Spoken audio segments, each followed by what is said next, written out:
What's up, guys? It's Travis here. Going to be talking about the album BlueBob, which came out in 2001 from film director David Lynch's musical duo of the same name of this record. I decided to revisit this record as soon as I heard the news about David Lynch's death, which was in the news today. So rest in peace. He was definitely my favorite director of all time. He made some of the best mainstream films and TV shows of all time, including Blue Velvet, Twin Peaks, Mulholland Drive, Straight Story, Dumbland, and others. It's hard to talk about Lynch's work without at least mentioning his musical sensibilities across his projects. He always worked with this composer, Angelo Badalamenti, who made the score for Twin Peaks, which is considered one of the greatest soundtracks of all time. One of Lynch's most well-known films is called Wild at Heart, which stars Nick Cage as a character essentially doing an Elvis impression the whole movie.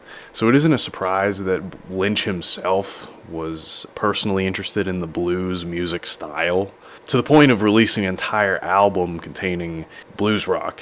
This is an experimental blues rock album where apparently Lynch himself plays the guitar, and it's constantly so dissonant, giving it that Lynchian energy. A couple of these tracks were on the soundtrack for Mulholland Drive, and it was mastered by a major legend, Tom Baker, who's mastered tons of classics throughout the years, an endless list.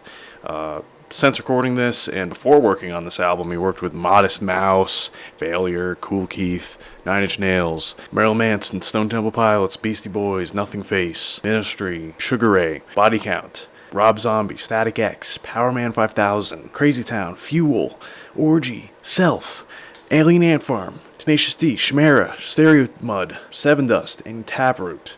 So it goes without saying, this record has a little bit of industrial rock influence. At the time, Lynch's last couple movies was one called Lost Highway, which had a mostly industrial rock soundtrack. The guitar tone on this record is really dark and clearly inspired by that industrial style of music, despite being blues rock at the core. There's also some noticeable influence from Lynch's longtime composer, Angelo Badalamenti. The whole time it sounds like they heard the Tom Waits song Going Out West from Bone Machine and made that song into a whole record. Of course, there's slower moments like Blue Horse, that song, which is really low-key and moody, while still keeping that punk blues sound. There's a lot of very clear influences, like for the band Birthday Party, Nick Cave, and a lot of Tom Waits, especially in regards to the vocals, and some early blues era Captain Beefheart as well. The song title of Thank You Judge just reminds me of Blood Meridian, that book, and the song even radiates that chaotic energy of everything about the Judge character. This is definitely what I would consider the golden era of David Lynch. You know, this early 2000s era where he was coming out with some really creative stuff like, Mulholland Drive, Dumbland, and this album.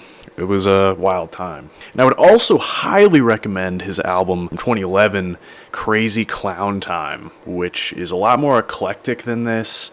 It takes a more trip-hop, Portishead sort of approach, and it's arguably a lot more experimental. You cannot miss out on that album if you enjoyed BlueBob. Thanks for watching. Please subscribe, and I'll see you later. Rest in peace, David Lynch.